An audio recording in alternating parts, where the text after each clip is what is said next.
Sembra importante che in un momento assembleare come questo si ricordino alcune attività e soprattutto alcuni percorsi formativi che sono stati fatti, che poi saranno anche riproposti. Conoscerli, comunicarli, avere un momento assembleare nel quale vengono detti ci è sembrato opportuno.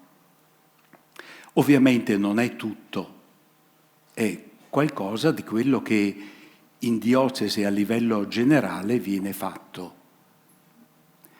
Allora, per quanto riguarda alcune attività, quest'anno gli uffici pastorali hanno avviato la proposta di laboratori liturgici. Hanno aderito a questa proposta 16 unità pastorali. Di questi laboratori ne abbiamo realizzati 8 e 8 rimangono da realizzare nel prossimo anno pastorale. Poi è bene che tutti siano informati che attorno all'esortazione Amoris Laetitia, soprattutto al capitolo 8, si è incontrato per 2 volte il Consiglio pastorale diocesano e lo stesso il Consiglio presbiterale su un testo provvisorio frutto del lavoro di un piccolo numero di persone a cui il Vescovo aveva proposto una riflessione insieme a lui. Su questo il Vescovo poi ci farà una comunicazione. Come è anche interessante sapere che il Consiglio presbiterale ha dedicato 2 sedute al tema pastorale dei preadolescenti e sacramento della Cresima. Perché ricordo questo? Perché può essere interessante se una o l'altra delle unità pastorali voglio mettere a tema questo argomento, c'è del materiale, dei relatori che vi hanno riflettuto e quindi potrebbero essere coinvolti. Come anche per il 2° anno consecutivo, nell'ottobre scorso, è stato organizzato dalla Pastorale Familiare un incontro aperto a tutti i formatori impegnati nei percorsi di preparazione al matrimonio. È risultato un incontro molto utile soprattutto per uno scambio di esperienze e per un arricchimento tematico. Invece, per quanto riguarda percorsi formativi, non è male richiamarli. Premetto che tutte queste cose, regolarmente l'azione e il sito diocesano li segnala. Per cui, anzi, una volta al mese, all'inizio del mese, l'azione fa l'elenco dettagliato di tutte le iniziative pastorali. Però richiamarle mi sembra. Allora, l'Istituto Superiore di Scienze Religiose, interdiocesano, nel senso che interessa Vittorio, Treviso e Belluno, con sede a Treviso, è un percorso accademico. Oggi i titoli di studio sono riconosciuti dallo Stato, gli iscritti della nostra diocesi sono, quest'anno, 35. La scuola di formazione teologica con sede nel nostro seminario è un percorso triennale, impegna i giovedì sera e i sabati pomeriggio, gli iscritti sono 38. Chi frequenta, ne ho testimonianza, dice di essere rimasto sorpreso positivamente e molto soddisfatto. Sulla scuola di preghiera, che è una proposta ai giovani dai 17 ai 35 anni con 7 incontri, ci sarà una comunicazione particolare dopo, è una delle esperienze da comunicare. Scuola, oppure anche detta percorso di formazione e l'impegno sociale. È una scuola storica nella nostra diocesi che costantemente si rinnova. Quest'anno è stata organizzata in area politica, 16 incontri, con 20 presenze, area economica con 16 incontri, 20 presenze, e da 2 anni sono stati avviati anche laboratori di etica civile, 6 incontri con 10 presenze. L'apporto dei docenti è sempre molto qualificato e apprezzato. L'ufficio catechistico ha promosso quest'anno dei laboratori, uno di bibliodramma e 2 laboratori di cinema. Anche su questo verrà data breve relazione più avanti. L'ufficio missionario ha organizzato un percorso di preparazione ai viaggi missionari. Sono 6 incontri, aderiscono 15 giovani più 5 animatori, sono incontri di preparazione al viaggio missionario che compiranno durante l'estate. Venite in disparte è un percorso vocazionale di 8 fine settimana, offerto a giovani, ragazzi e ragazze sopra i 18 anni. Quest'anno vi partecipano 5 giovani. Conosciamo poi gli itinerari per la Crisima. Sono stati organizzati quest'anno 6 cicli. Ogni ciclo prevede l'incontro di un sabato pomeriggio e di una domenica intera, nel quale intervengono anche i genitori dei ragazzi. Per ogni ciclo, che raccoglie ragazzi di diverse parrocchie, hanno partecipato circa 70 ragazzi. Il percorso per i ministri straordinari della comunione eucaristica, che sono numerosi e sono sempre accuratamente accompagnati.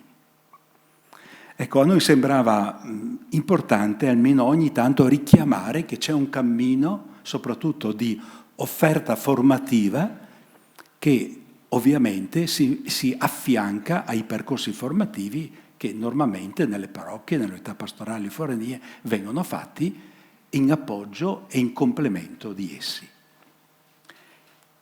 Ho chiuso la mia comunicazione su questo argomento e cedo la parola al Vescovo per la sua comunicazione sulla lettera pastorale.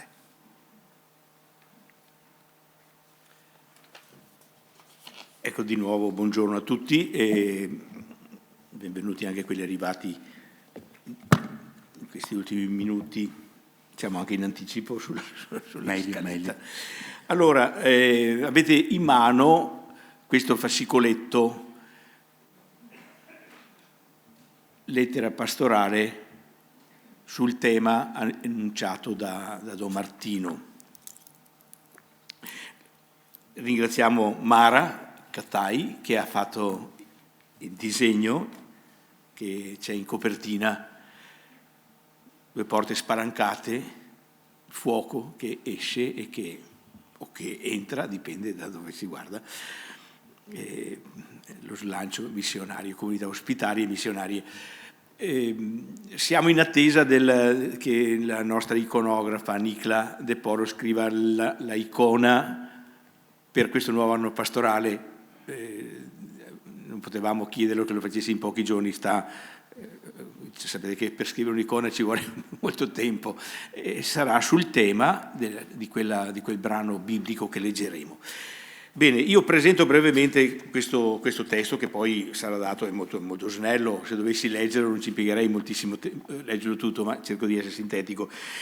È diviso in 2 parti, come anche l'anno scorso. C'è una prima parte che ripercorre il cammino fatto in questi anni, perché ritengo che sia sempre utile dire dove siamo, da dove veniamo e dove andiamo. E seconda parte, una lettura meditata del testo che presenterò, il testo degli Atti 8, 26, 40, l'episodio di Filippo e il funzionario etiope. E poi c'è una terza parte che presenterà Don Martino, che è più pratico pastorale, qualche indicazioni molto semplici quest'anno. Quest'anno abbiamo voluto presentarlo, siamo riusciti a presentarlo a giugno, esaudendo molteplici richieste che dicono a settembre è già tardi, siamo messi in moto, datecelo a giugno. Quest'anno siamo riusciti, quindi non è che posso garantire che sempre riusciremo a farlo, però quest'anno credo che sia un vantaggio e anche un venire incontro a un'esigenza reale. Il percorso fatto lo richiamo proprio per brevissimi tempi. Nel 2016-2017 alla luce di quanto il Papa ci aveva chiesto nel novembre precedente, cioè al convegno di Firenze, cito in fondo a pagina 2 anche le parole precise del Papa: permettetemi di lasciarvi un'indicazione per i prossimi anni. In ogni comunità, in ogni parrocchia, istituzione, in ogni diocesi e circoscrizione, in ogni regione cercate di avviare in modo sinodale un approfondimento dell'Evangelii Gaudium per trarre da essa criteri pratici per attuare le sue disposizioni, per individuare delle priorità. Noi abbiamo preso così rispettosamente e filialmente queste indicazioni e abbiamo cercato di farlo nel modo migliore che è possibile. E sentendo adesso anche che facciamo il giro per le unità pastorali, per le equip, quell'anno, anche se è stato un po' anomalo, perché si è fatto convergere su questa lettura, su questa condivisione, è stato virtuoso, apprezzato. Qualcuno dice, ha osservato, ma poi non è stata applicata. Dopo ci ho ripensato e ho detto, non è vero, perché dopo, dalla lettura condivisa degli apporti, abbiamo individuato delle priorità, proprio quello che il Papa ci aveva detto, in modo sinodale un approfondimento per trarre da essa criteri pratici, per attuare le sue disposizioni, specialmente sulle 3 o 4 priorità che avrete individuato. Noi abbiamo individuato 6, non sto a citarle, ma incontro con Gesù, la gioia che nasce, la comunità missionaria, e con il coordinamento degli uffici pastorali, che è l'organismo di cui più mi sono avvalso in questi anni per procedere nell'individuazione del cammino da fare, è emerso che, come dico, la celebrazione eucaristica è il luogo dove queste 6 priorità si incrociano in modo unico, singolarissimo, peculiare. E quindi abbiamo dedicato l'anno successivo, il 2017-2018, a dire proprio l'Eucaristia celebrata è il luogo dove nasce e rinasce la gioia del Vangelo da annunciare. E abbiamo cercato di riflettere sulle nostre celebrazioni eucaristiche, anzitutto in termini sintetici, perché quella è la fonte e il culmine, non è il tutto evidentemente. Poi vi ricordate, alla luce anche del contributo che per me è stato un dono di Dio, del monaco Goffredo Boselli, abbiamo detto, ma è proprio questa liturgia celebrata non è un qualcosa che si fa per prepararci alla missione, ma è già missione in atto, dipende da come si celebra. E questo è stato uno stimolo molto interessante che ci ha spinto, allora, proseguendo nel articolare e vivere le priorità enunciate di dire, allora l'assemblea eucaristica diventa luogo di ospitalità evangelica, perché questo era il modo in cui si è inteso che la celebrazione eucaristica è già missione in atto, non viene dopo la missione, ma è già lì in atto, luogo di ospitalità evangelica, ed è quello che abbiamo fatto in questo anno 2018-2019, anche grazie alla lettera pastorale, certo, ma gli stimoli e anche quei laboratori che, vi ricordate, sono utilizzando quelle immagini, la liturgia soglia, la liturgia approdo, la liturgia pozzo, la liturgia, quello era l'ultimo, il quarto, casa, no? Delle immagini, metafore, che però indicano il modo con cui tu, che partecipi a questa celebrazione, sei chiamato a rapportarti, non solo tu che presiedi, ma quest'anno abbiamo detto, se l'ospitalità, abbiamo continuato a riflettere sul tema dell'ospitalità, che ci sembra particolarmente fecondo, e con il consiglio, con il coordinamento dei uffici pastorali, si è detto ospitalità. Però questa ospitalità, che è espressione di un'attenzione missionaria già dentro la celebrazione, deve poi continuare, non può restare chiusa nella celebrazione.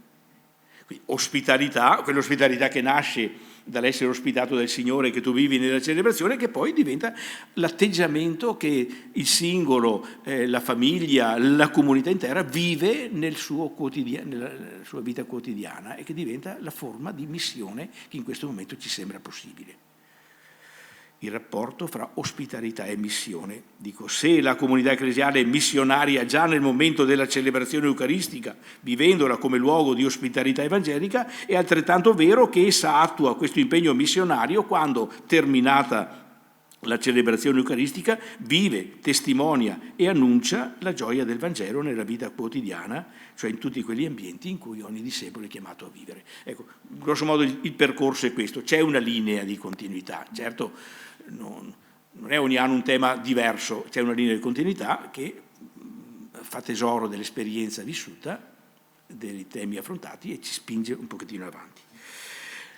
Perché abbiamo scelto il tema della missione? Perché era quello che ci invia l'Evangelii Gaudium, faceva parte delle priorità che avevamo individuato, ma anche perché il Papa, proprio continuando con coerenza lo sviluppo, ha detto, guardate, abbiamo così bisogno di rinnovare questa dimensione della nostra vita, di non chiuderci, ma di aprirci alla missione, dedichiamo un mese intero straordinario alla missione, l'ottobre missionario. Quindi ci è sembrato di sentirci in sintonia anche con questa indicazione. Aggiungiamo, la nostra diocesi, non per quello, dirò dopo, è un cammino che dura parecchi anni, vive e sta vivendo un particolare momento, quello di uno scambio missionario con un'altra chiesa dell'America Latina, precisamente del Brasile, in cui un nostro presbitero e un presbitero di quella chiesa si alterneranno, diciamo, il nostro là. E quindi anche questo ci accompagna, in modo che non sia vissuto come qualcosa che riguarda una persona, ma possibilmente riguarda un po' tutti. Ecco, questo è il cammino che stiamo facendo, il motivo per cui abbiamo preso questo tema, ha le sue ragioni, che per carità avrebbe potuto essere anche diverso, ma queste sono le motivazioni che ci hanno spinto, mi sembrano abbastanza coerenti e plausibili. L'icona biblica che abbiamo scelto quest'anno mi è stata suggerita, io non avevo pensato neanche una, e mi è stata suggerita dentro il gruppo, perché abbiamo lavorato con l'ufficio, con il coordinamento degli uffici pastorali e poi un gruppetto espresso dal coordinamento, e poi siamo ritrovati e poi ancora, quindi è stato un lavoro abbastanza impegnativo ed è venuto fuori questa. Io subito ho detto, ma l'ho già presentata nel 2011, quando abbiamo iniziato il convegno, ho presentato proprio quella. Però ho detto, va bene, la parola del Signore non è mai scontata, e devo dire che è proprio così. Io l'ho riguardata ieri sera e ho detto, ma guarda un po', è proprio vero, la parola del Signore, se tu stai su quella, ti dice cose che magari quell'altra volta non ti ha detto, e se fra 6 anni la leggerai di nuovo ti dice anche cose diverse. Bene, è un testo che conosciamo. Un angelo del Signore parlò a Filippo e disse: alzati e va verso mezzogiorno sulla strada che scende da Gerusalemme a Gaza. Essa è deserta. Egli si alzò e si mise in cammino, quando ecco un etiope, eunuco, funzionario di Candace, regina di Etiopia, amministratore di tutti i suoi tesori, che era venuto per il culto a Gerusalemme. Stava ritornando, seduto sul suo carro, e leggeva il profeta Isaia. Disse allora lo Spirito a Filippo: va avanti e accostati a quel carro. Filippo corse innanzi e, udito che leggeva il profeta Isaia, gli disse: capisci quello che stai leggendo? Egli rispose: e come potrei capire se nessuno mi guida? E invitò Filippo a salire e sedere accanto a lui. Il passo della scrittura che stava leggendo era questo: come una pecora egli fu condotto al macello, e come un agnello senza voce innanzi a chi lo tosa, così egli non apre la sua bocca. Nella sua umiliazione il giudizio gli è stato negato. La sua discendenza chi potrà descriverla? Poiché è stata recisa dalla terra la sua vita.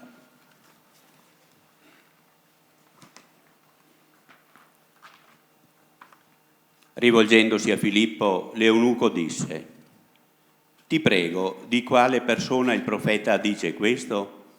Di se stesso o di qualcun altro?» Filippo, prendendo la parola e partendo da quel passo della scrittura, annunciò a lui Gesù. Proseguendo lungo la strada, giunsero dove era dell'acqua e l'eunuco disse: «Ecco, qui c'è dell'acqua. Che cosa impedisce che io sia battezzato?» Fece fermare il carro e scesero tutti e due nell'acqua, Filippo e l'eunuco, ed egli lo battezzò. Quando risalirono dall'acqua, lo Spirito del Signore rapì Filippo e l'eunuco non lo vide più, e pieno di gioia proseguiva la sua strada.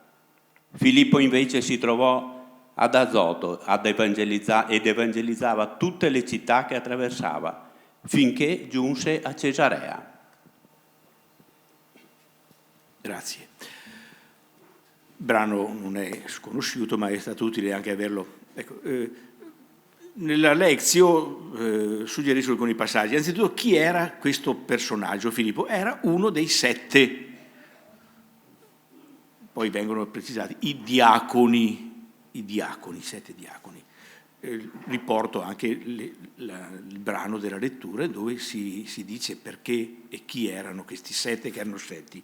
Uomini di buona reputazione, pieni di Spirito Santo e di sapienza. Quindi Filippo nella comunità era riconosciuto. Sono stati scelti per il servizio alle mense originariamente, però non sono limitati a fare solo quello. Come il primo, Stefano, il quale è stato ucciso non perché faceva il servizio alle mense, ma perché evangelizzava, così anche Filippo si dimostra un grande evangelizzatore. Negli Atti degli Apostoli viene definito, l'unico che viene definito l'evangelista. Alla fine si dice che Paolo a Cesarea trovò ospitalità, l'evangelista Filippo. Ecco, commenteremo questo. E quando divenne evangelista? È interessante annotarlo. Lui divenne evangelista in seguito a una persecuzione che disperse i discepoli da Gerusalemme. Dovettero scappare. E il racconto degli Atti degli Apostoli, che anche quello riporto, in quei giorni scoppiò una violenta persecuzione contro la Chiesa di Gerusalemme. Tutti, ad eccezione degli Apostoli, si dispersero nelle regioni. Però è interessante che quando andarono nelle regioni, dopo era stato ucciso Stefano, no? Era stato martirizzato, quelli che andarono cominciarono a predicare il Vangelo. Ed è un fattore interessantissimo, cioè quella che era una disgrazia divenne un'occasione, un'opportunità di evangelizzazione. Il Vangelo si diffuse proprio grazie a questa dispersione, e figura emblematica di cui a un certo punto il brano degli Atti degli Apostoli parla è proprio Filippo. È proprio Filippo che a un certo punto dice: quelli che si erano dispersi andarono di luogo in luogo annunciando la parola. Filippo, e comincia a parlare di Filippo. Quasi quello che più di tutti rappresenta questa figura di un uomo, come dirò, che a partire da una disgrazia diventa evangelizzatore. Quindi chi è Filippo? Uno di 7, un uomo pieno di Spirito Santo, sapienza, un evangelizzatore, ma prima di esserlo è un discepolo che si è sentito, dalla predicazione degli Apostoli, si è sentito amato, ospitato da Gesù. Usiamo questa parola, veramente accolto, voluto bene, e lui ha rivoluto bene a Gesù, ma non solo, ma si è dimostrato anche ospitale nei confronti delle altre persone, tant'è vero che fu uno di quelli indicati per il servizio alle vedove. Vuol dire che aveva una particolare predisposizione per prendersi cura delle persone bisognose. Ancora, un uomo capace di trasformare in chance, in opportunità, ciò che apparentemente sembra una maledizione. La persecuzione. Si mette a dire: maledetta quella volta che ho aderito, adesso mi tocca lasciare casa, dove vado, sono in esiliato, disgraziato me. Ha cominciato a predicare. È un uomo raro che sa far diventare opportunità ciò che apparentemente sembra solo una iattura. Ancora, un uomo capace di sintonizzarsi con l'azione dello Spirito Santo e di lasciarsi guidare da Lui. Torna continuamente, avete sentito lo Spirito, l'angelo del Signore, lo Spirito Santo. E lui va. Non come un burattino, immaginiamo, ma come un uomo libero, che ascolta. Mi domando, ma perché? Da dove trovava la fonte per essere un uomo così? Sempre stando agli Atti degli Apostoli, credo proprio in quella forma di vita che caratterizzava le primitive comunità cristiane che riporto. Erano perseveranti nell'insegnamento degli Apostoli, nella comunione, nello spezzare il pane, nelle preghiere. Da questo nasce la missione. Non può non nascere. Filippo, la figura.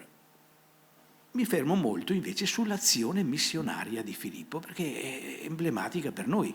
L'evangelista, hai detto, ce n'erano tanti altri evangelisti, perché solo lui? Probabilmente perché i passaggi che lui vive sono fondamentalmente quelli della missione di ogni tempo. Fissiamo lo sguardo su questa azione missionaria. L'invio, anzitutto. L'invio. Dove avevamo lasciato Filippo? L'abbiamo lasciato nella Samaria, dove stava facendo un sacco di bene. Tutte le folle, leggerete il testo, correvano, lui faceva miracoli, aderivano con gioia. Alzati e va verso il mezzogiorno sulla strada che scende. Uno potrebbe dire, ma scusa, che senso ha andare via da qui? Se sto facendo così bene, ed è quello che io avrei pensato.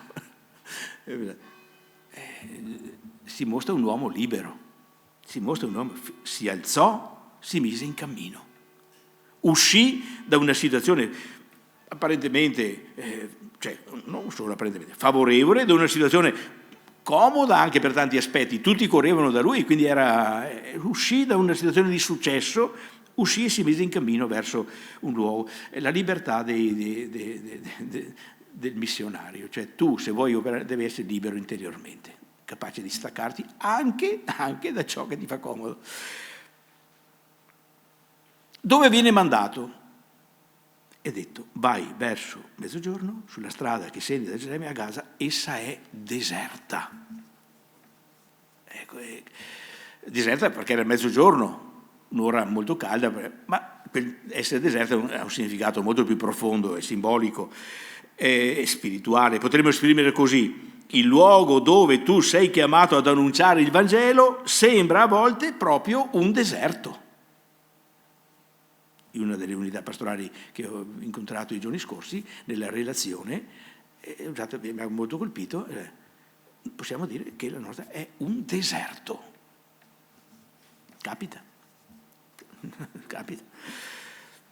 Oggi dico, sembra che non ci sia nessuno a cui il Vangelo che tu predichi interessa. Oggi noi sperimentiamo in modo tutto particolare questa sensazione dolorosa. Dobbiamo renderci conto, è vero, consapevoli, come quando ad esempio abbiamo l'impressione di non vedere nessuno che risponda ai nostri appelli, alle nostre iniziative.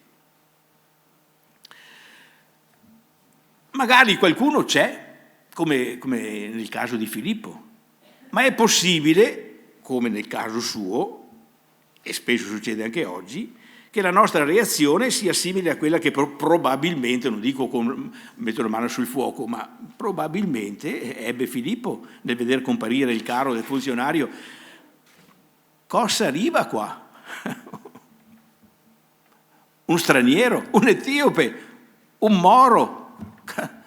E dopo, quando Maria avrà capito che era anche sterile, eunuco vuol dire sterile, che non avevano neanche posto nella comunità, cosa si può combinare questo qua? Cosa mi hai mandato? Ecco, non è inverosimile, dico, che Filippo abbia avuto quella reazione, che è la nostra spesso, quando guardando le persone magari che vengono in quell'ambiente che può sembrare un po' un deserto, vediamo, ma cosa posso fare questi qua? Vabbè. Non è inverosimile, tant'è vero che si rende necessario, dico, un secondo intervento dello Spirito Santo. Vai, muoviti, non stare lì impalato. Leggiamo, disse allora lo Spirito a Filippo, va avanti, accostati a quel carro. Ecco, e qui la parola dello Spirito può permettere a Filippo di cogliere deserto, non solo la negatività, ma anche delle chance, come aveva colto nella persecuzione un'opportunità. Anche nel deserto ci possono essere. Il deserto è il luogo dove Dio si rivela in modo inaspettato e sorprendente. Lo sappiamo, che noi facciamo fare il deserto ai nostri ragazzi. Non è solo negativo. E quando lo viviamo, sì, ma non è solo negativo. E nella vita di ogni persona ci sono questi momenti in cui tu sei chiamato a rapportarti solo e fidarti solo della parola del Signore. E lì c'è un salto qualitativo della tua fede. Filippo si fida dello Spirito Santo, corre avanti, si accosta al carro e capisce qualcosa di quell'uomo. Sentiva che leggeva il profeta. Capisce che è un uomo in ricerca, capisce che è un uomo che ha delle domande nel cuore. Non è detto molto di quest'uomo, sì, è detto che era funzionario della regina Candace, è detto che era eunuco, quindi non poteva generare, questo è un dato importante, è detto che era un uomo religioso, ma pieno anche di interrogativi, non ultimi quelli riguardanti la sua situazione di sterilità fisica. Cosa servo io? Potrebbe.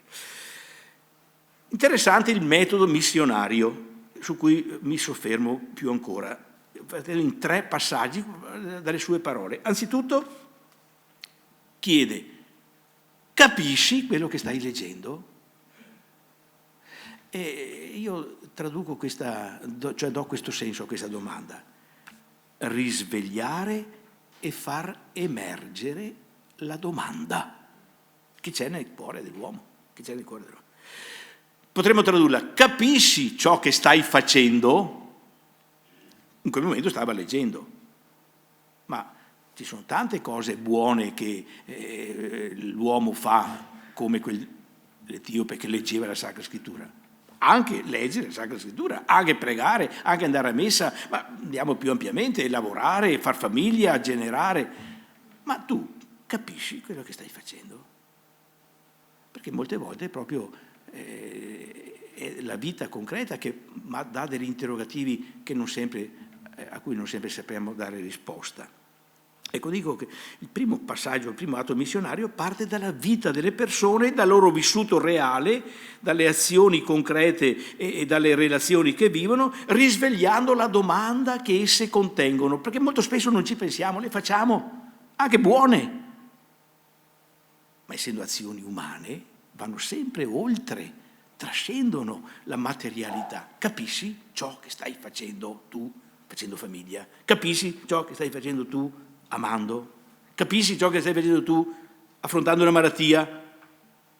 Credo sia molto la domanda interessante e fondamentale, proprio ritengo sia questa.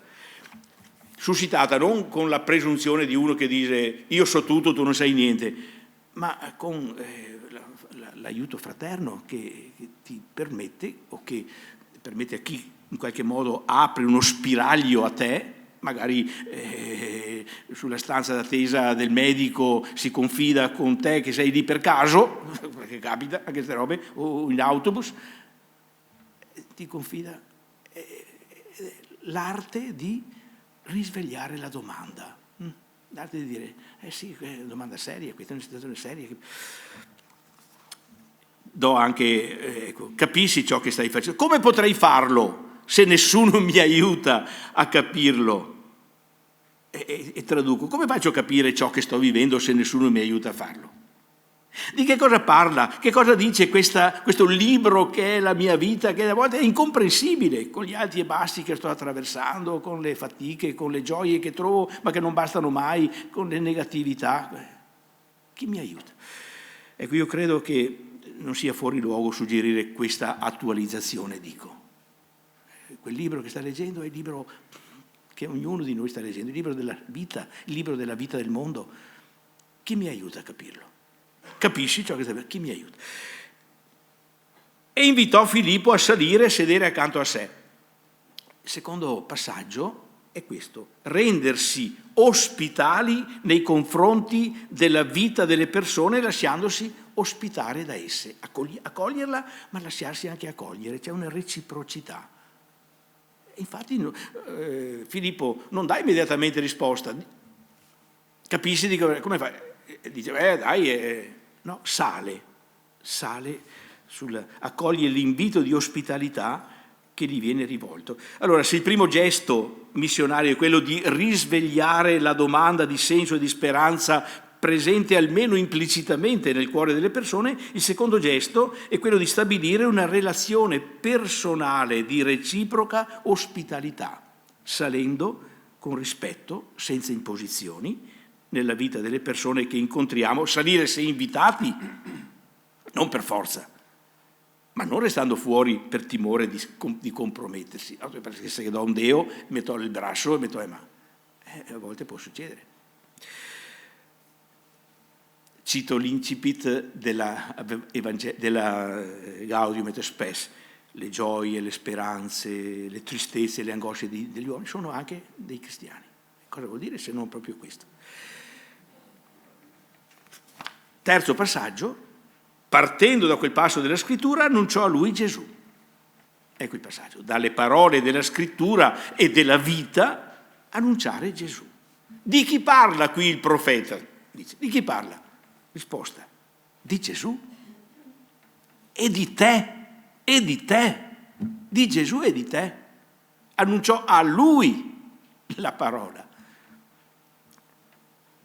Guardate che è proprio questo, Potremmo così sintetizzare la risposta di Filippo, il quale, appunto, dice, parla di Gesù, parla di noi, parla di te. E gli annuncia una parola di speranza. E questo interpella noi preti, vescovi e preti, perché alla domenica noi dovremo proprio almeno fare intuire questa lettura che hai tu ascoltato parla di Gesù e di te. Però interpella ogni battezzato.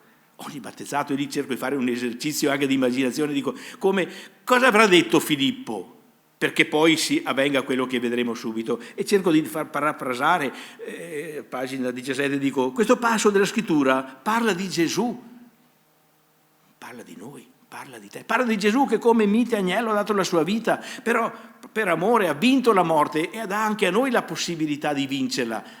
Offre speranza, offre una fecondità inaspettata a tutte le sterilità, anche la tua. Relazioni nuove. Con il battesimo lui ci unisce a sé per sempre. Deve avergli parlato del battesimo, altrimenti non avrebbe detto qua c'è l'acqua, battesimo. Ora dico, queste robe qua, ognuno può dirle. Non occorre la laurea o la licenza in teologia. Qui si parla di Gesù e di me. Mia speranza Gesù, unito a Lui per sempre col battesimo, può essere speranza anche per te. Questo può dirlo tutti, lo dico, è la portata di tutti. Non richiede chissà quali conoscenze e competenze, l'unica condizione è di una relazione di reciproca ospitalità fra noi e Gesù. Rimanete in me e io in voi. Se non rimanete davvero, voi non avrete difficoltà a dirmi agli altri.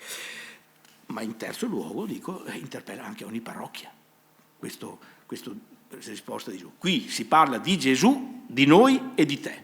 Interpella anche ogni parrocchia. E sarà per questo che nella seconda parte daremo delle indicazioni di ricerca per ogni parrocchia, in modo che ogni parrocchia sia annunciatrice. Ecco, e mi avvio verso la conclusione dicendo quello che diceva Filippo, l'evangelista viene definito in Atti 21, un paradigma per l'azione missionaria. Mi ha sempre colpito la velocità con cui il funzionario dice qua c'è dell'acqua, battezzami, no? E uno dice noi facciamo corsi e ricorsi per i bambini eccetera, insomma almeno 3 anni avrebbe dovuto farli di catecumenato, lo battezza subito. Cosa vuol dire? Che non dobbiamo fare corsi di preparazione? No, secondo me vuol dire che un modo di annunciare ospitale che tocca la vita delle persone, facendosi carico realmente delle domande presenti nel cuore umano, costituisce la parola più convincente per portare a Cristo e per portare a quella gioia con cui poi il funzionario riparte, pieno di gioia. Ecco, proseguiva per la sua strada, la sua vita, ma come uomo nuovo. Non vide più Filippo, non aveva più bisogno di Filippo, come i samaritani non avevano più bisogno della samaritana quando dicono ti hai rinunciato, ma adesso noi non crediamo più per le tue parole, ma crediamo perché abbiamo incontrato lui, vi ricordate, no? non lo vede più, pieno di gioia. La gioia di aver riscoperto una nuova e vera fecondità alla sua vita che dava senso a quello che aveva. Era pieno di soldi, probabilmente, ma era sterile. Però l'incontro con Gesù dà vera fecondità alla sua vita. E Filippo ad Azoto, annunciare il Vangelo da altre parti, come a dirci che il missionario evangelico deve essere profondamente libero, non solo di fronte all'insuccesso, ma anche di fronte al successo, che è più difficile ancora. Ecco, io ho letto molto velocemente il testo, vi esorto magari a meditarlo, avete tempo anche in mesi estivi. Ognuno può, proprio la ricchezza della parola può far venire ad ognuno fuori intuizioni pur fedeli al testo che qui io non ho visto, non ho capito, non ho colto, perché la parola del Signore è così. Io ne ho date un certo numero, adesso il testo è consegnato nelle vostre mani, nelle mani delle parrocchie, e penso che possa essere utilizzato anche come alimento personale, ma anche di gruppo e di sostegno anche al cammino. E noi ringraziamo il Vescovo per questa sua comunicazione calda, accurata, bella, e per quello che ci mette tra le mani. Se adesso andate a pagina 20, in queste 3 paginette che seguono, troverete innanzitutto una indicazione, perché tutto si riduce a una proposta per quanto riguarda parrocchie e unità pastorali. E poi nell'ultima paginetta vi comunichiamo quello che come uffici pastorali intendiamo proporre e vivere. Allora, la preoccupazione di questa indicazione è: una parrocchia nella sua ordinaria attività può rivisitare ciò che fa con un criterio di missionarietà? Può chiedersi: le nostre iniziative pastorali hanno una dimensione, un afflato, una preoccupazione, un metodo missionario? Questo da una parte. Dall'altra, ci sono delle aree, delle persone, dei gruppi che la nostra normale attività pastorale trascura, non se ne cura, non vede, non se ne occupa, non ci arriva a farlo. Ecco, quindi forniamo un criterio per affrontare questa preoccupazione di rendere normalmente missionaria l'attività che si compie e cercare azioni missionarie nuove. Allora, la traccia contiene 4 passaggi. A pagina 20, la seconda parte. Approfondire il significato dell'espressione ospitalità missionaria.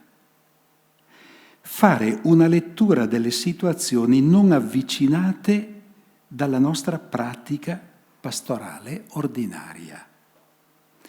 Individuare una situazione su cui concentrare l'azione missionaria, o per rinnovarla o per inventarla. Scegliere le iniziative più adeguate per concretizzare questo proposito. I punti che seguono a pagina 21 riprendono questi 4 passaggi, diciamo, per approfondire, per fare una lettura della situazione, per individuare la situazione su cui agire e per attualizzarla.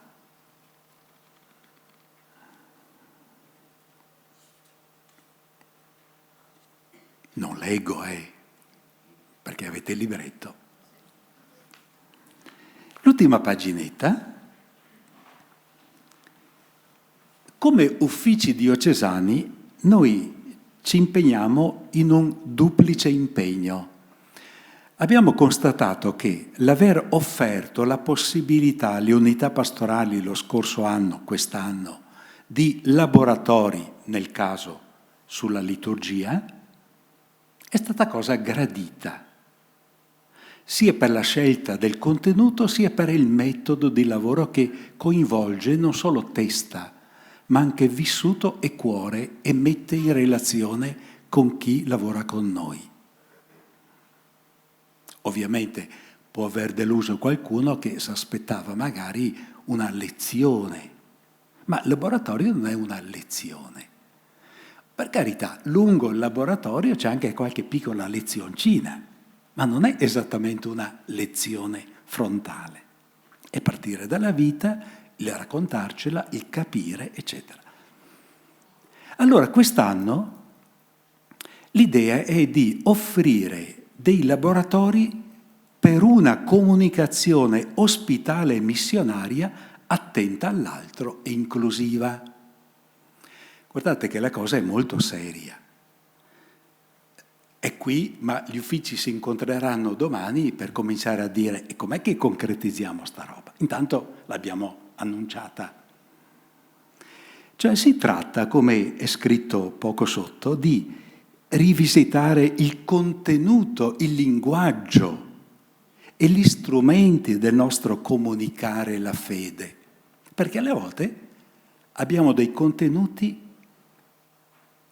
non aggiornati, secondo l'aggiornamento ecclesiale, non secondo l'aggiornamento televisivo. Abbiamo il linguaggio che può essere rivisto perché magari incomprensibile a chi ci ascolta. E usiamo degli strumenti sui quali potremmo fare una rivisitazione e chiederci, ma potremmo migliorare questo bollettino parrocchiale, questo sito, questo foglietto settimanale. Il laboratorio allora ha questo obiettivo. Naturalmente noi daremmo una comunicazione un po' più dettagliata, perché sappiate un po' meglio di cosa si tratta, a tutti i moderatori delle unità pastorali. L'altra cosa, è l'ultima, è già partito, ma va rafforzato anche numericamente con un'equipe, l'Ufficio Diocesano per le Comunicazioni Sociali, il quale non ha solo come compito fare dei comunicati ogni tanto a nome del Vescovo della Diocesi, ma aiutare anche le nostre parrocchie, le unità pastorali, ad usare in maniera più adeguata possibile lo strumento di comunicazione. Allora riprendiamo i lavori. Prima di cominciare, di dare la parola ai vari gruppi, volevo presentare un vescovo, un confratello vescovo.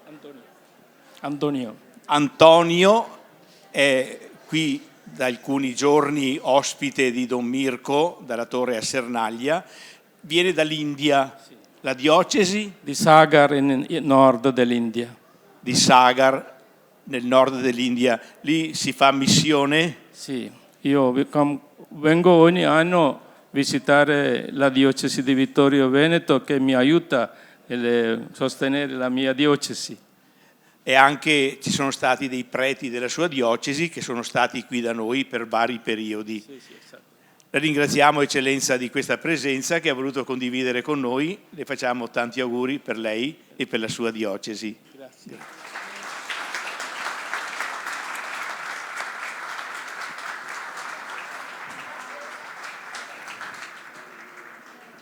Una presenza molto gradita. Adesso ascoltiamo e vediamo 4 esperienze. L'ottica di questa comunicazione è, ci sono esperienze che danno attenzione al carro degli altri e quindi ci si affianca, si sale, si comunica, nello stile di come ci ha in qualche modo indicato il Vescovo.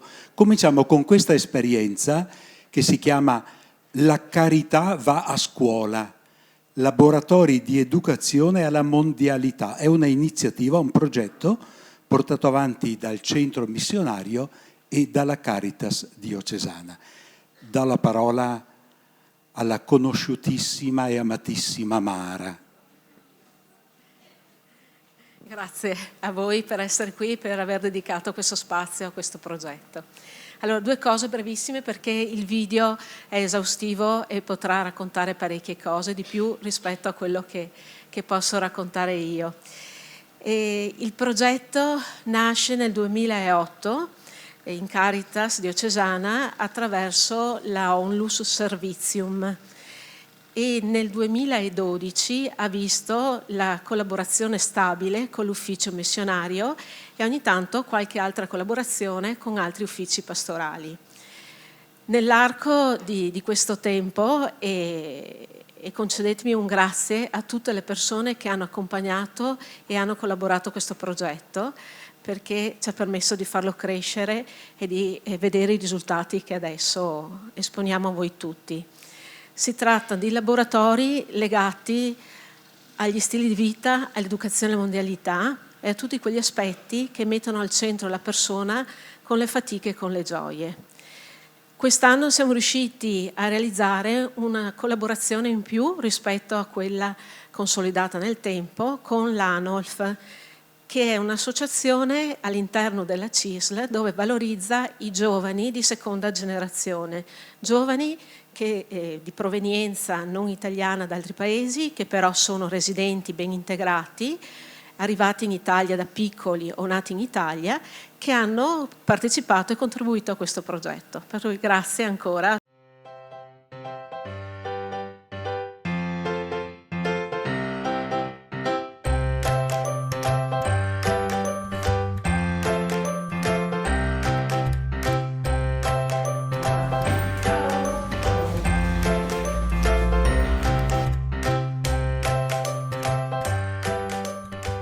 Io sono Marta e sono un'operatrice che quest'anno si è occupata dei laboratori nelle scuole, del progetto La Carità va a scuola.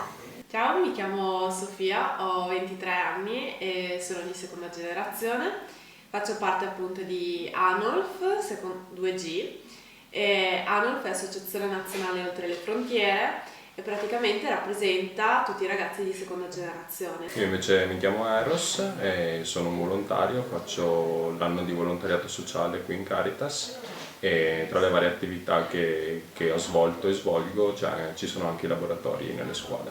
Ciao, io mi chiamo Mayra e abbiamo iniziato questo progetto a gennaio proponendo diversi laboratori in base alla fascia d'età che andavamo a trovare.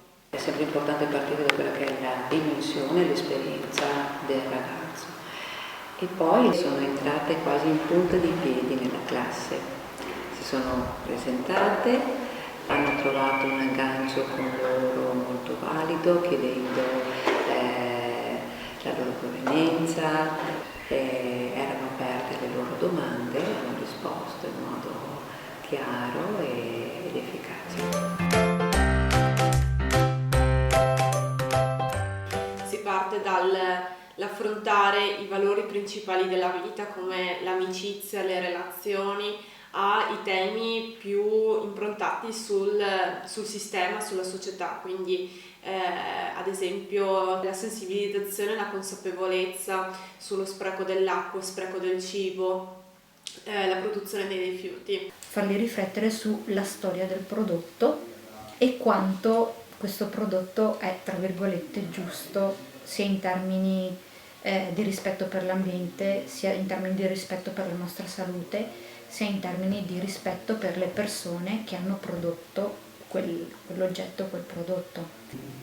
Per i ragazzi più grandi l'aspetto dei meccanismi dell'economia, della globalizzazione, questo è importantissimo e farlo anche attraverso appunto quelle modalità ludiche di giochi di ruolo.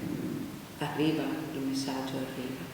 E nel modo in cui loro agiscono poi si fa il collegamento con ciò che avviene nell'attualità tra i vari paesi del mondo e riescono a comprendere e proprio anche a sentire a livello emotivo sensazioni di ingiustizia. Si spiegano anche certe cose che ascoltano al telegiornale o studiano a scuola, o comunque noi cerchiamo di stimolarli a fare questo tipo di collegamento. Si sentono parte attiva sentono che loro stessi arrivano a formulare delle riflessioni, dei ragionamenti e questo li entusiasma e li motiva tantissimo.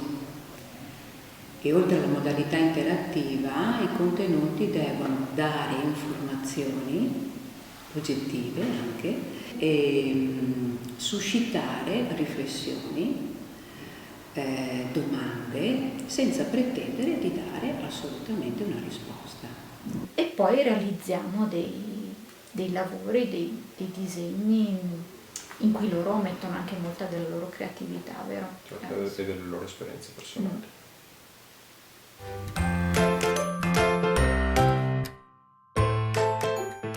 Le classi sono classi già da tempo multietniche e quindi sono multiculturali, multilinguistiche e, giocando per analogia, multireligiose.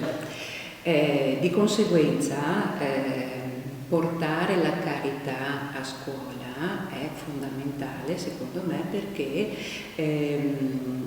questo porta a dare un contributo notevole a quello che è il percorso educativo ed inclusivo che la scuola ha per eccellenza anche. Sensibilizzare alla Caritas per noi in maniera trasversale vuol dire partire da uno sguardo sull'io per arrivare ad uno sguardo sugli altri e sulle varie realtà.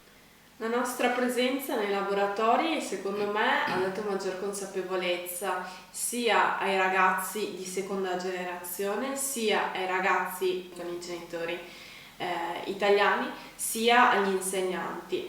Hanno proprio questa voglia di conoscerti e ti vedono un po' come un modello, diciamo, no? Da seguire nel piccolo, ovviamente.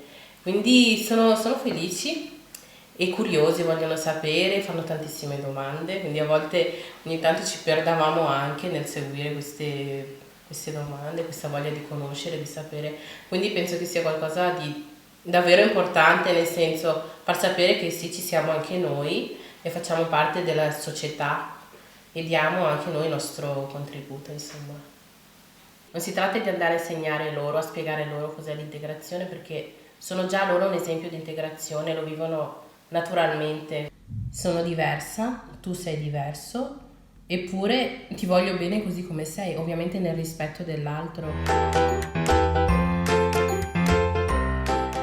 Mi sento cambiata anch'io, nel senso che sto molto più attenta, pure troppo a volte, perché i miei familiari dicono che sono diventata fissata, tipo sullo spreco dell'acqua, sul cibo, sulla scelta delle marche da comprare e da non comprare.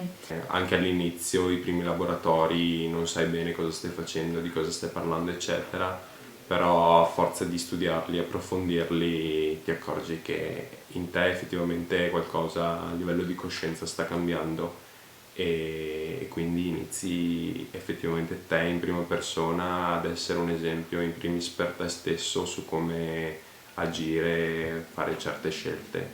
Durante questi laboratori i ragazzi, compagni di classe magari da 3 anni, 4, scoprono cose che non sapevano dei loro compagni, quindi il fatto di aprirsi vuol dire ai nostri laboratori, nel senso di sentirsi talmente a loro agio da poter dire cose che in 4 anni o in 3 anni non sono uscite fuori.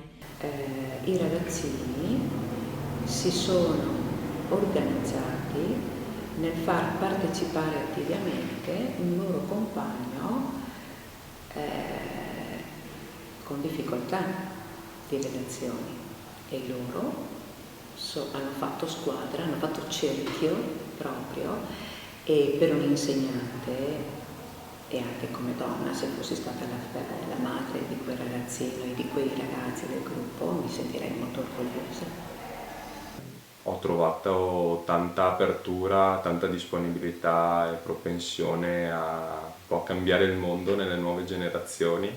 Sono molto svegli e si accorgono di quello che sta succedendo e di quello che è da cambiare in questo mondo per permetterci un futuro. Quando c'è curiosità parte tutto dalla nostra testa e non dalla testa degli altri, quindi ci rende anche molto più indipendenti, e mi ha fatto molto piacere che questa cosa ci sia anche nelle future generazioni.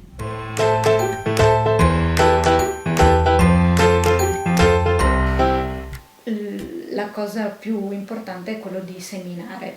Quindi che nel nostro piccolo stiamo facendo una piccolissima rivoluzione, diciamo, stiamo cambiando qualcosa. Magari la pulce nell'orecchio l'abbiamo messa noi in classe quella volta che siamo andati.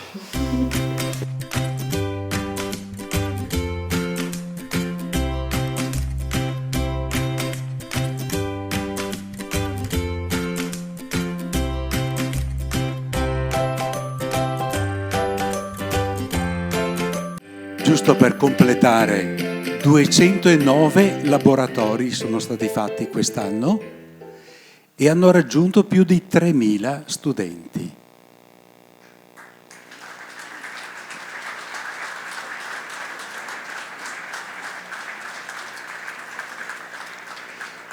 La seconda comunicazione riguarda catechesi, uso del cinema come strumento di annuncio, comunque di evangelizzazione.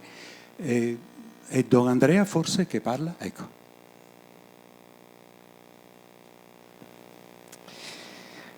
L'ufficio catechistico diocesano ha proposto ai catechisti della nostra diocesi un percorso formativo strutturato in laboratori su cinema e catechesi. A parlarci è venuta Arianna Prevedello di Padova e ci ha offerto un metodo di lavoro pastorale con il cinema. Ci pare che il cinema possa offrire delle buone opportunità per l'annuncio, perché è un mezzo comunicativo potente, capace di far scattare delle risonanze forti dentro la vita delle persone. Come dire, con lo spezzone di film smuovi la vita e lì la vita si apre a un possibile annuncio.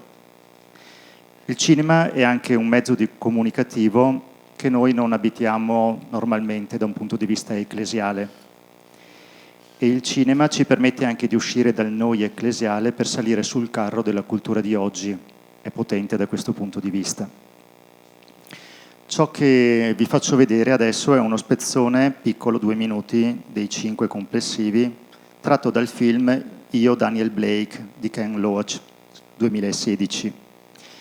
E vi faccio intuire un pezzettino del percorso che ci ha fatto fare Arianna Prevedello, così capite di che cosa si tratta. Per capire il film, siamo a Newcastle, Inghilterra del Nord. Daniel rimane senza lavoro in seguito a un attacco cardiaco e si scontra con la burocrazia per ottenere il sussidio di cui ha diritto.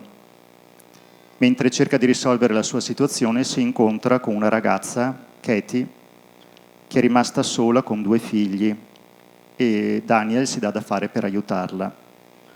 Non ci interessa altro della trama del film. Vi faccio vedere il momento in cui Daniel porta la sua amica a prendere il cibo a una specie di mensa Caritas.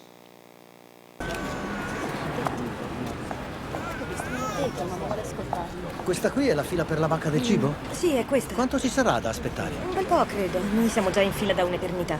Ok, grazie tante.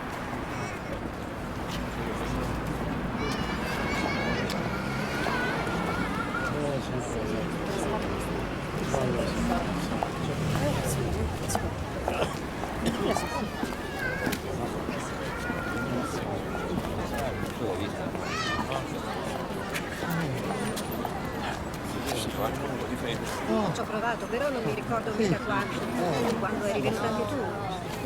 Comunque io l'ho fatto. Scatolame nella tua, ci mettiamo questi. Vedi qualche altra cosa che ti potrebbe interessare? Ecco qua. Va bene, grazie. E lì abbiamo della salsa pronta per la pasta. Ti prendo la salsa per la pasta. Questa è la salsa. E qui poi c'è la pasta. Ti prendo anche la pasta. Ho messo anche del riso. Ehi, tesoro, va tutto bene, ma che fai? Che stai facendo? Scusa, vieni a sederti, non c'è problema. È tutto a posto, non fa niente. Vieni a sederti, non fa niente. Ma grazie. Ok, stai tranquilla. Non fa niente, non fa niente, non fa niente. Vuoi da bere? Vuoi da bere? Su. Non c'è problema, da bere. Che è successo? bene, cara. Non Ti fa porto da niente. bere, ti porto da Mamma, bere. che è successo? Sta tranquilla, sta tranquilla. Tanta fame. Ok. Stavo mangiando direttamente dal bar. No, non è niente, sta tranquilla. Tieni. Non è successo niente. A partire da questi 2 spezzoni, Arianna ci ha fatto fare 3 passaggi che vi racconto un po' con tutti i limiti del raccontare senza averlo vissuto direttamente. Il primo momento è stato un momento soggettivo, in cui chi ha visto il film, lo spezzone del film, ha detto che cosa ha provato e ha dato voce ai propri sentimenti, alle proprie emozioni. Il film risveglia i nostri vissuti, le nostre intuizioni e ce le fa portare presenti. Il secondo momento è stato quello di guardare i linguaggi del film in maniera più tecnica, inquadrature, colori, ambientazioni, dialoghi. Il come è costruito un film fa passare certi messaggi. Ne dico 2 tratti da questo spezzone. Se avete osservato, prevalgono poco i primi piani e le inquadrature sono spesso di spalle. Questo serve per dire il pudore rispetto ai personaggi e costringe lo spettatore a entrare di più dentro il film. E se avete osservato, anche i dialoghi sono molto puliti, essenziali. Il terzo momento, ed è quello che interessa noi come annunciatori del Vangelo, è quello di dar voce a alcune icone bibliche che sono presenti già dentro il film e che possono diventare occasione di annuncio da fare bene su quella vita che si è aperta perché il film ha smosso qualcosa e da calibrare a seconda delle persone con le quali ci si trova. Vi faccio scorrere adesso alcuni fermo immagine dello spezzone che abbiamo visto con alcune frasi bibliche. E vedrete che è facile cogliere come un certo film, una certa sequenza ci permette di usare un testo del Vangelo e di fare un annuncio significativo.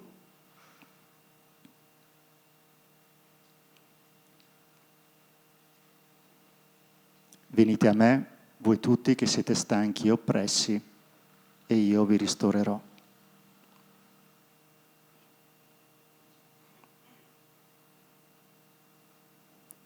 Allora Gesù, alzati gli occhi, vide che una grande folla veniva da lui e disse a Filippo: dove potremo comprare il pane perché costoro abbiano da mangiare?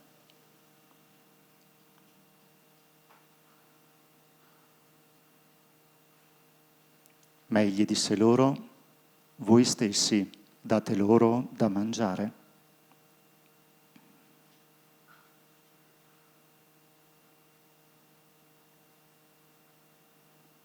Quando la donna apre la scatola di cibo e mangia e dice: ho troppa fame, Signore, gli dice la donna: dammi quest'acqua perché io non abbia più sete e non continui a venire qui ad attingere acqua.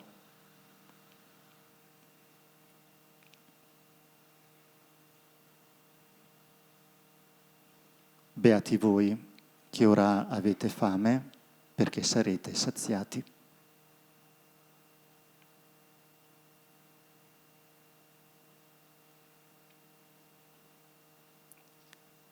La postura di Daniel. Gesù si alzò da tavola, depose le vesti, prese un asciugamano e cominciò a lavare i piedi dei discepoli.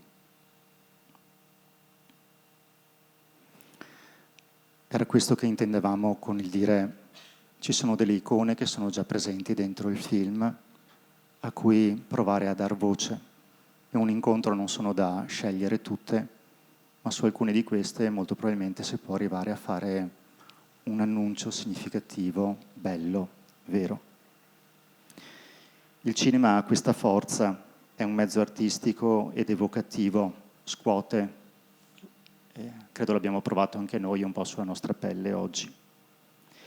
Come ufficio catechistico non vogliamo invitarvi a usare sempre ed esclusivamente il cinema, però ci sembrava una buona provocazione per noi oggi, visto che ci stiamo interrogando su quali sono i questi mezzi per una comunicazione missionaria, la provocazione è bella, possiamo esplorare nuove strade, nuove vie, e questa è una di quelle.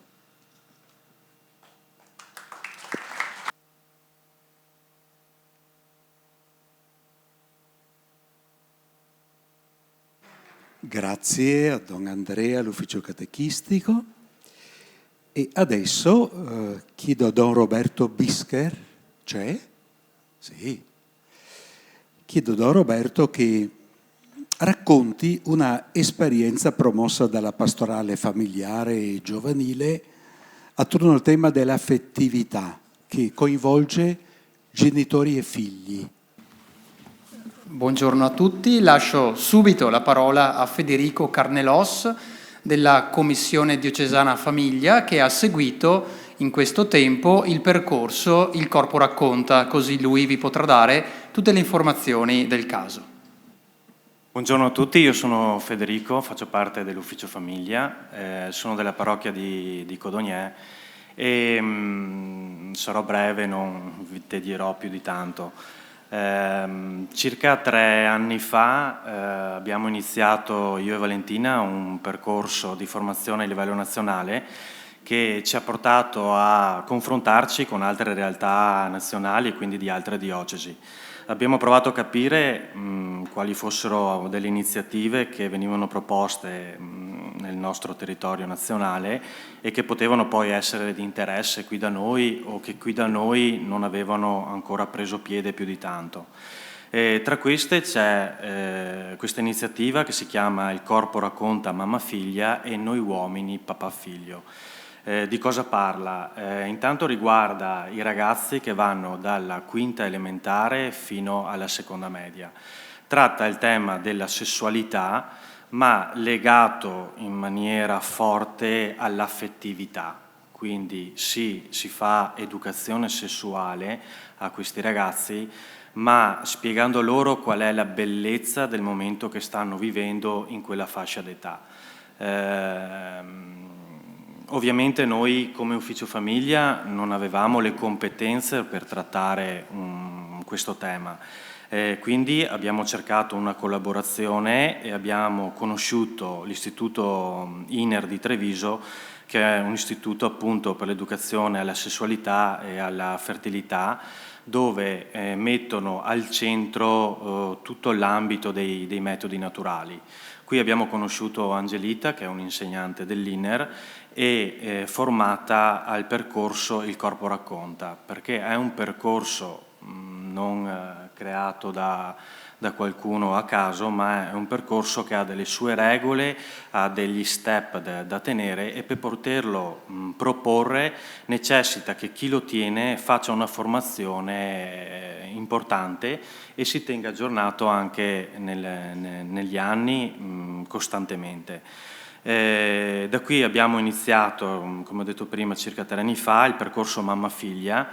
Abbiamo iniziato con il mamma-figlia perché il papà-figlio era più difficile da far partire per la mancanza di papà che si fossero formati a questo percorso. Siamo partiti con un po' di difficoltà, come tutti i percorsi poi alla fine trovano, ma già dopo i primi 2 incontri, perché noi facciamo circa 2 incontri l'anno, 2 percorsi l'anno, già dopo i primi 2 incontri le richieste sono aumentate a livello esponenziale. La richiesta è tanta, il primo motivo per l'argomento che viene trattato, è un argomento di cui c'è sensibilità e non c'è tanta risposta, tanta offerta in questo ambito. E quindi le mamme hanno cominciato a chiamare anche senza fare tanta pubblicità. L'ultimo anno qui noi abbiamo anche una pagina Facebook della Pastorale Familiare che la utilizziamo semplicemente come pagina informativa per le nostre attività e per quelle diocesane. E quest'anno non abbiamo neanche pubblicizzato questo momento proprio perché le prenotazioni erano già arrivate ancora prima di iniziare la pubblicità. È un percorso che si svolge in 2 pomeriggi, di solito dalle 3 alle 6 del pomeriggio, e dove la presenza della mamma o del papà, la mamma con la figlia, il papà con il figlio, garantisce una protezione e quindi permette a questi ragazzi di aprirsi anche con una certa tranquillità. Teniamo presente che un corso tiene 12 coppie. Qualcuno dirà solo 12, sì, anche qui c'è tutto un motivo, nel senso che si vuole garantire ai ragazzi una certa intimità, quindi la possibilità di aprirsi agli altri e di dire quello che pensano in maniera abbastanza libera senza preoccuparsi tanto di chi è lì ad ascoltare. Dall'altro lato l'insegnante che tiene il corso ha la necessità di tenere osservati questi ragazzi per capire se ci sono dei problemi, se c'è qualcosa da approfondire, perché comunque l'argomento è delicato e quindi necessita proprio di una certa attenzione. Quest'anno abbiamo proposto anche il papà figlio, perché un papà della nostra diocesi ha terminato il percorso e quindi abbiamo, assieme alla collaborazione di un insegnante della provincia di Piacenza, mi sembra di ricordare, sì, che è venuto su a darci una mano, abbiamo iniziato anche il percorso papà figlio.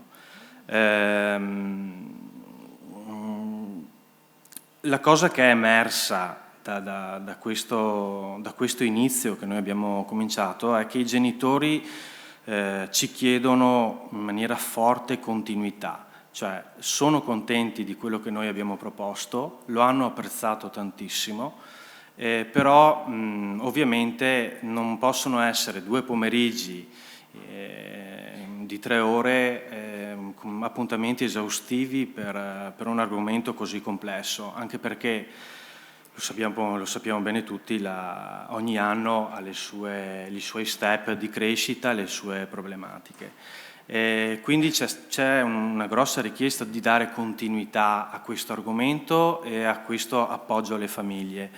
Noi come Ufficio Famiglia da quest'anno abbiamo cominciato un po' a pensare anche a questo.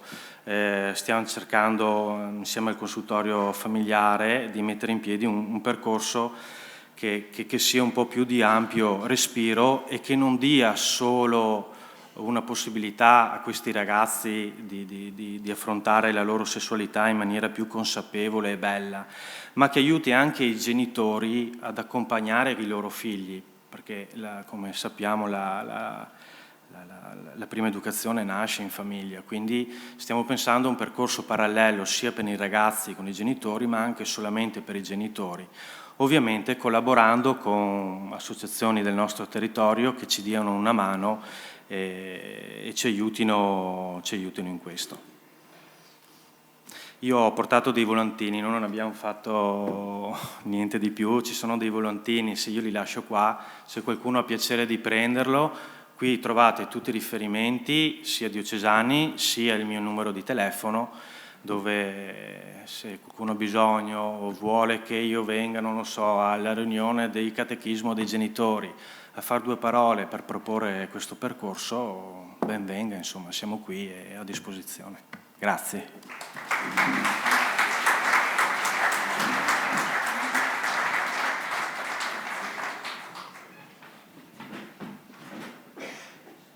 L'ultima comunicazione chiediamo a Don Fabio Mantese di proporla e racconta un po' la scuola di preghiera cui ho fatto accenno precedentemente.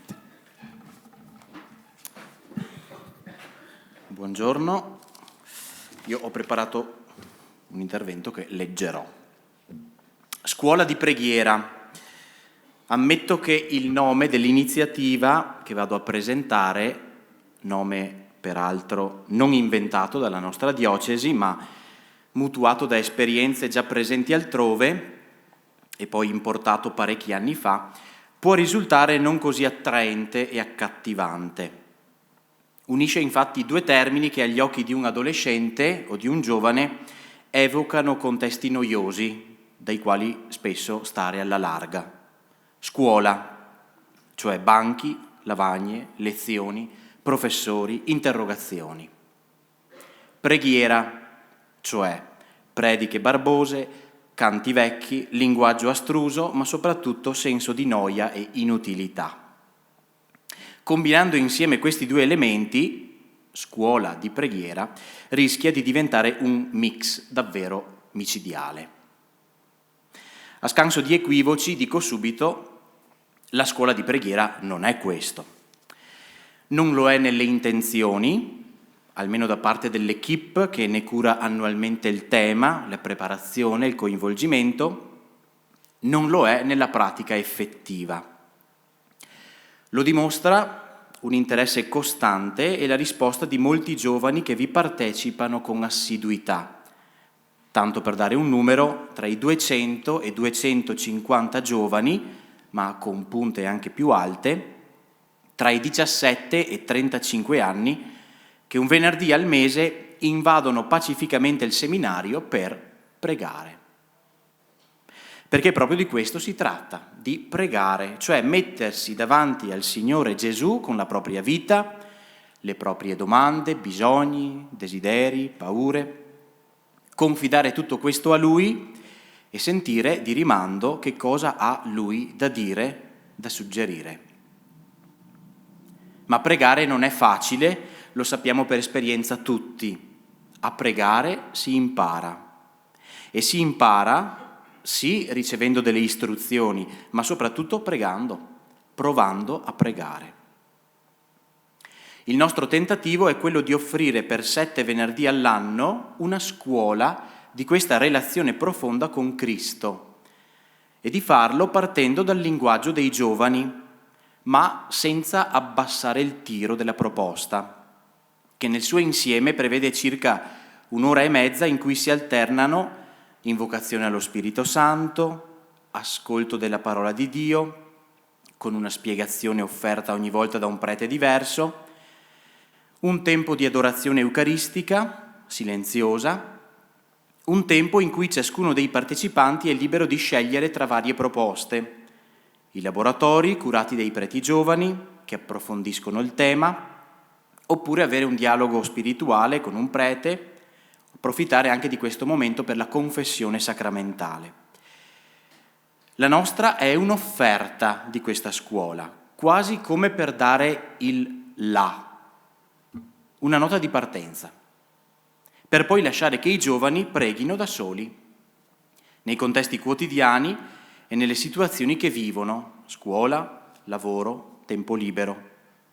Lo facciamo anche grazie ad alcuni suggerimenti che diamo loro di volta in volta attraverso un piccolo video caricato su YouTube e sul sito della Pastorale Giovanile. Mi preme sottolineare come questo ambito sia davvero una palestra dove imparare, laici e preti, una pastorale integrata.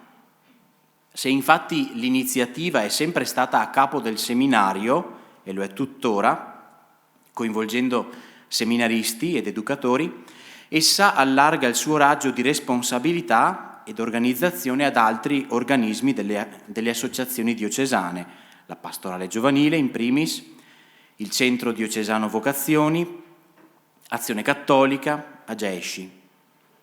È stato il Vescovo Corrado una decina di anni fa a convocare tutti attorno a un tavolo per rilanciare la scuola di preghiera come un vero bacino di accoglienza per la spiritualità dei giovani. Noi cerchiamo di fare questo, prendere i giovani là dove si trovano, e in questo senso ci sentiamo ospitali, li accogliamo così come sono, ma cerchiamo di portarli un po' più in là del loro naso, del loro modo di vedere la vita, risolvere i problemi, interpretare la realtà. E in questo senso ci sentiamo missionari. Faccio alcune piccole sottolineature di questi due aspetti che caratterizzano l'assemblea di oggi e anche il cammino della nostra Chiesa diocesana. Ospitali perché ogni mese, in preparazione a questo appuntamento, i seminaristi spostano banchi, stendono tappeti, creano spazio, fanno da mangiare per accogliere nel modo più comodo possibile chi verrà a pregare con noi. L'ospitalità chiede anzitutto questo, di fare spazio. Missionari perché nelle proposte, nelle riflessioni fatte, invitiamo sempre i giovani ad appuntarsi ciò che li colpisce, ma soprattutto ciò che li ferisce al cuore, intravedendo in quella ferita una breccia attraverso la quale può passare la luce del Signore, la sua Pasqua. Ospitali, perché all'inizio di ogni appuntamento della scuola di preghiera proponiamo il cosiddetto lancio, una proposta di circa 10-15 minuti in cui, usando un linguaggio vicino ai giovani, cerchiamo di agganciare il tema nel suo versante più antropologico. Una canzone, lo spezzone di un film, un'attività pratica, una scenetta, una dinamica X. È un momento molto atteso dai giovani, che ogni volta arrivano in seminario, puntuali anche per questo, chiedendosi chissà che cosa si sono inventati stavolta. Missionari perché la scuola di preghiera è nata con un esplicito sottofondo vocazionale. Un invito cioè a prendere in mano la propria vita di fede, scegliendo come giocarla per il Signore, anche nelle scelte di vita che guardano verso matrimonio, vita consacrata, religiosa, sacerdotale, missionaria. E ci sono giovani che se lo chiedono e hanno fatto scelte in questi anni. Ospitali, perché alla fine di ogni incontro viviamo un momento conviviale nel refettorio del seminario. Qui, tra uno stuzzichino e un bicchiere di tè, i giovani hanno l'occasione di salutarsi, conoscersi, fare rete. Missionari, perché i giovani stessi che vi partecipano sono la più bella pubblicità per la scuola di preghiera. Ce lo raccontava Serena, una giovane di Saccon, qui vicino, che parlando qualche settimana fa all'Assemblea del Clero ci ha confidato le sue iniziali resistenze a partecipare, ma poi la sua voglia crescente di esserci, per fare il punto della sua vita e quindi invitare anche altri amici a questa sorgente. Ospitali anche voi, che mi state dedicando un tempo di ascolto e probabilmente di curiosità nei confronti di una iniziativa che non è poi ancora così tanto conosciuta e diffusa. Mancano infatti molte parrocchie all'appello quando si fa la conta tra i partecipanti ed è un peccato.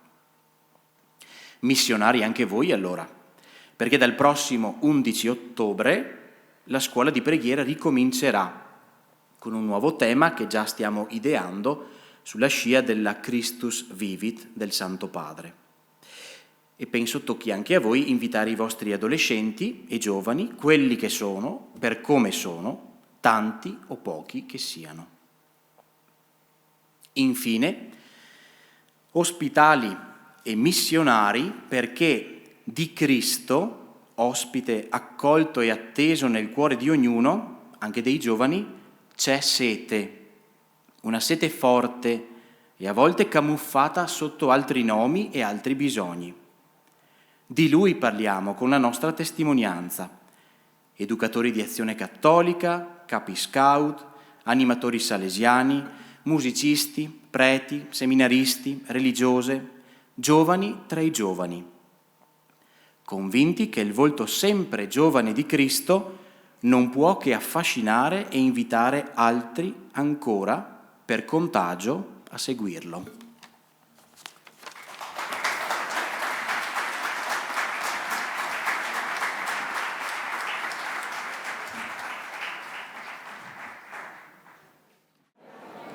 Bene, scusate, bene, allora diciamo l'ultimo step di questa mattinata molto ricca, intensa e anche non così stancante perché è stata varia. Riguarda 3 comunicazioni.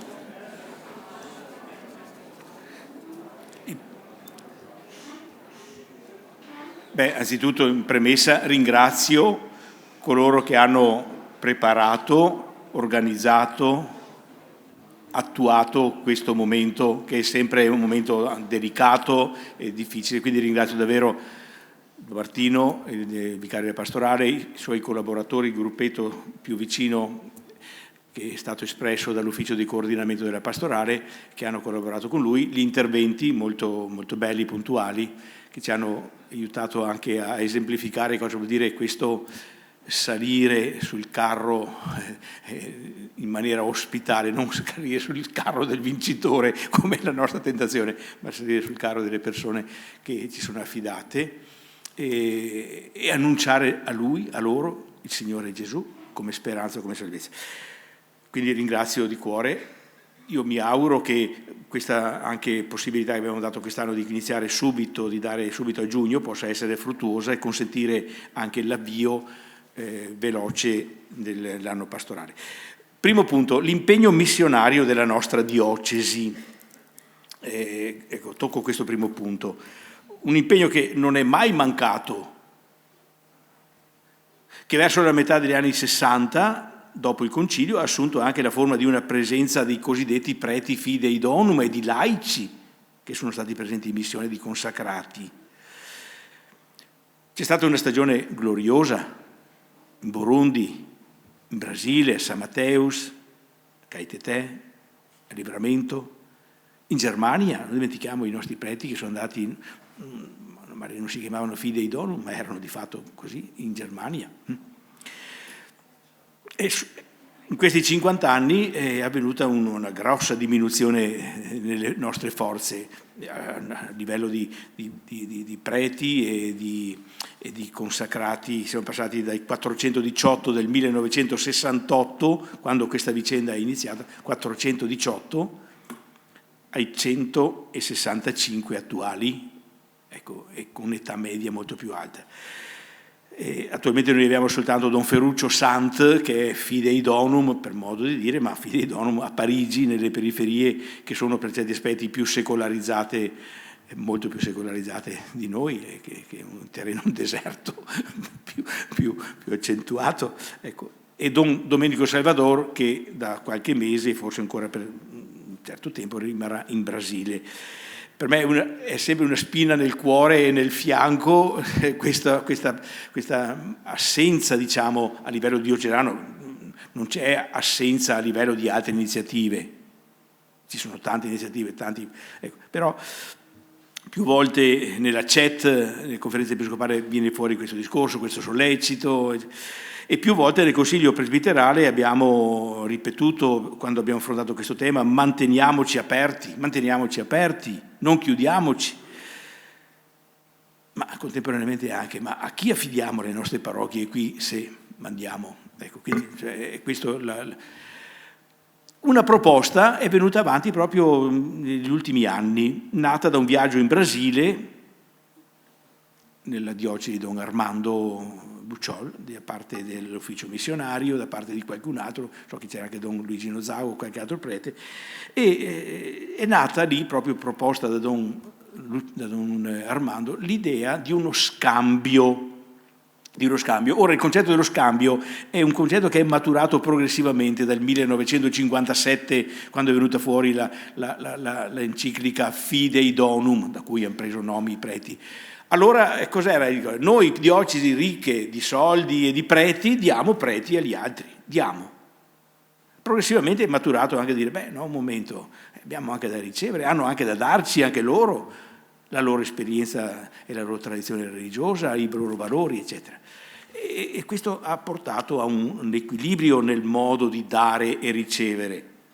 E si è trasformata anche uno scambio non solo di doni spirituali, ma anche di persone, perché no? Perché no? Ecco, io ho affrontato la proposta, che era quella di dire, vediamo se è possibile che un prete di Livramento, dove Don Armando, nostro diocesano, partito come Fidei Donum, è diventato vescovo di Livramento, manderebbe un sacerdote qui che rimarrebbe con noi, a servizio della nostra diocesi, con la sua sensibilità ovviamente, e un nostro prete andrebbe lì a servire la Chiesa con la sensibilità, la ricchezza, l'apporto. Questo il Consiglio del Vescovo mi ha incoraggiato. Ho affrontato la cosa col Consiglio presbiterale, che ugualmente mi ha incoraggiato. Qui il testo, il 6 maggio del 2018, nell'azione è riportato l'esito di questa possibilità di scambio fidei donum con livramento, quindi ho parlato all'Assemblea del Clero. Ecco, progressivamente sono stati, devo dire, sono arrivati dei preti che mi sono venuti a rendersi disponibili e mi ha molto colpito.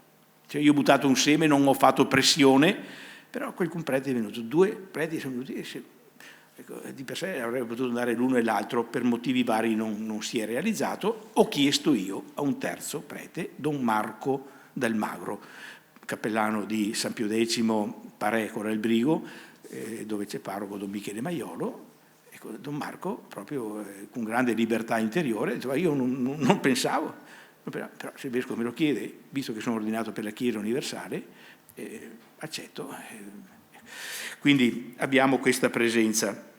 Verrà un certo Don Nissivaldo, che è un bravo prete, veramente un bravo prete, che conosce l'italiano, quindi di per sé a livello di dare, avere uno proprio materialmente è una brutta roba, però dice: noi non perdiamo una presenza di prete, l'abbiamo, però con questa. Ecco, io ho informato l'Assemblea del Clero, informo tutti, perché questo è una cosa diocesana. Non riguarda solo il vescovo, Don Marco e gli altri, no, è una cosa diocesana. Attraverso questa presenza, che siamo per così dire presenti, quindi non solo nella preghiera, ma potrebbe essere anche un domani nel essere presenti, magari per periodi più o meno lunghi, anche con lui, accompagnarlo e affiancarlo magari un periodo, potrebbe essere, non so, intanto già l'inizio sarà accompagnato da dei preti nostri, ma potrebbe essere anche un laico, una coppia, potrebbe essere un seminarista, potrebbe essere un diacono, ecco, perché la cosa ha questo valore. Ecco, lo informo perché mi pare giusto che tutti sappiano, è una realtà, ma è anche un richiamo per coinvolgersi in questa dimensione missionaria. Sempre a livello missionario noi celebreremo il mese missionario, come ci ha invitato il Papa, non sto qui a spiegarlo, ma ci sono in cantiere tutta una serie di iniziative. Tra l'altro sarà anche il mese proprio di scambio tra questi preti, quindi sarà qui anche Don Armando, vescovo di Livramento, questo prete arriverà, ma al di là di questo c'è una serie di iniziative, l'ufficio missionario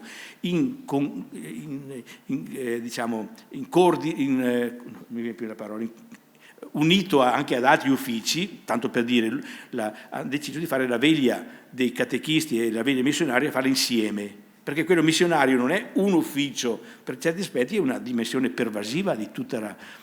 E quindi anche queste iniziative hanno questo carattere di compartecipazione in cui i vari uffici si impegneranno a realizzare.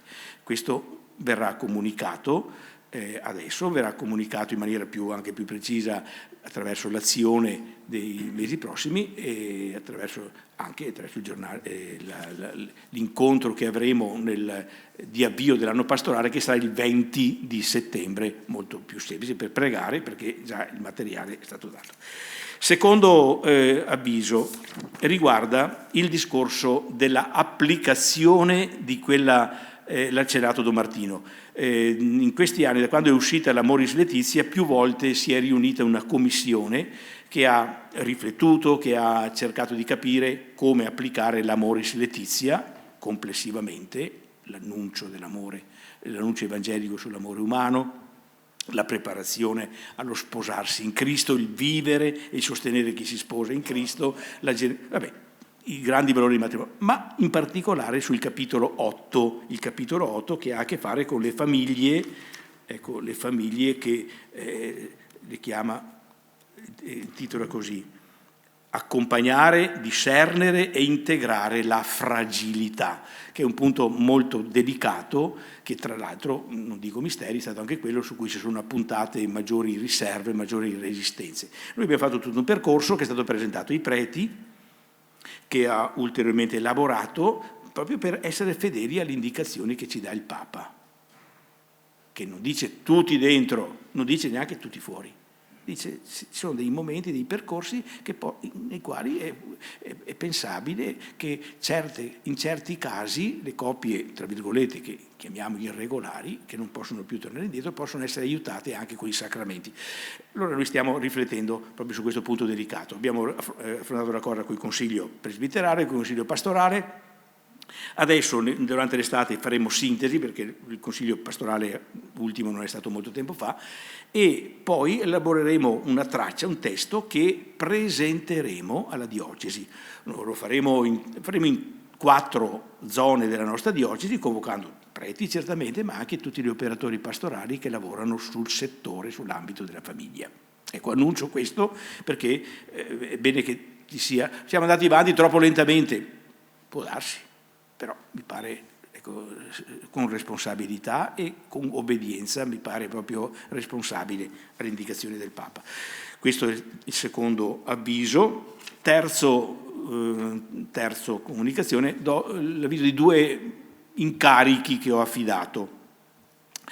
Allora, avete visto poco fa chi è Carnelos Federico, che ha parlato insieme con Don Roberto Bisker, a Federico e a Valentina, sua moglie, che sono anche preparati attraverso un master che hanno fatto e la diocesi li ha incoraggiati e sostenuti.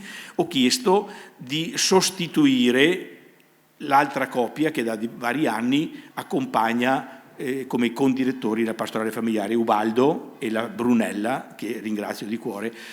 Loro erano ancora con Don Roberto Camilotti, poi con Don Pierpaolo Bazzichetto, e adesso con Don Roberto. Ha fatto un lavoro veramente ammirevole e degno di ogni ringraziamento, ma era giusto anche, loro stessi dicevano, che ci sia un avvicendamento. Loro certamente rimarranno dentro la commissione e sosterranno, però i nuovi responsabili saranno Federico e Valentina Carnelos, prenderanno il servizio più avanti. Il secondo nome che voglio dire è quello di dottor Claudio Penco, che proprio qui davanti si alza in piedi, eccolo qui.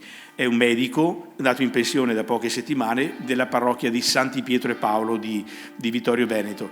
Voi sapete che in quell'ambaradan che ha coinvolto non solo la Chiesa, ma purtroppo anche la Chiesa, riguardante gli abusi sessuali, ecco, il Papa ha dato delle indicazioni molto precise che sono state recepite da tutte le nazioni, di costituire a livello nazionale un gruppo con un referente nazionale, che è il Vescovo di Ravenna, per la tutela dei minori e degli adulti vulnerabili dagli abusi che ci possono essere. A livello nazionale, che poi si articola poi anche a livello regionale. Noi abbiamo eletto come referente il Vescovo di Rovigo, Adria Rovigo, Don Pierantonio Pavanello, che certamente attorno a questo referente c'è tutta una squadra di persone, un'equipe di persone, e così anche a livello regionale. A livello diocesano, sempre attraverso le linee guida che la CEI ha approvato e che abbiamo votato durante l'ultima assemblea, sono previsti dei referenti diocesani. I referenti diocesani fanno parte della commissione regionale, però svolgeranno anche un lavoro che si tratterà di capire quale e come deve essere svolto, di sensibilizzazione, di coordinamento, di attenzione, ecco, di affiancamento del Vescovo su queste dovessero capitare. Io ho chiesto a Claudio Penco, mi è stato consigliato il suo nome, ha accettato, quindi da settembre, adesso non so quando faremo la nomina, io ho già comunicato il suo nome alla Conferenza Episcopale Triveneta, che quando riuniranno la squadra, diciamo, triveneta, chiameranno anche lui, perché fa parte, il referente diocesano fa parte di diritto della commissione regionale. È un compito molto delicato, si tratta di capire anche, dovranno essere pubblicate perché alla CEI le abbiamo approvate, ma con riserve di correzioni e di aggiustamenti, queste linee guida. Poi ci sarà anche il modo di comunicarle, di sapere di cosa si tratta, insomma non è una cosa da carbonari. Su questo aspetto abbiamo tutto il dovere, ma anche il vantaggio di essere chiari. Ecco. Io ho concluso un po' in ritardo, 5 minuti, però abbiamo io vi ringrazio di nuovo per la vostra pazienza e vi auguro una buona estate, leggendo la lettera pastorale, ovviamente. E buon lavoro a tutte le parrocchie e tutte le unità pastorali.